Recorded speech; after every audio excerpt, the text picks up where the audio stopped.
the first 2 chapters, you have 5 scenes, and there's 3 of them on earth and 2 up in heaven. And the 2 scenes up in heaven, one in the first chapter, one in the second, are quite troublesome, where Satan suddenly shows up. And Satan here is not really the devil. It hasn't developed into that kind of demonic person, but is rather, he's up to mischief, but he's more testing to see, do people really mean what they say? Is this really true or not?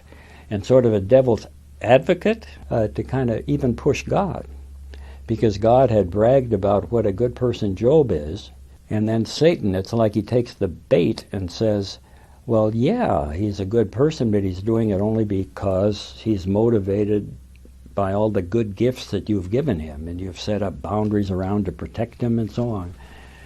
But if you take all that away from him, that he will curse you to your face. And then here's where the big question comes, which is difficult for us, because God either can say yes or no to Satan. I mean, yes, you can test it, or no, you can't. And I've never really satisfied myself about this. But one thing that helps me somewhat is to think God is really in kind of a hard place after Satan asks the question, because if God just dismisses it and says, you're wrong, Satan, Job loves me regardless, then Satan, there's no end to Satan continuing to harp on that and say, well, you just don't dare put this to a test.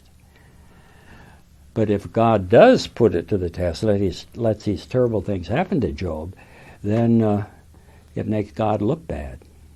So I think those first 2 chapters are quite troubling.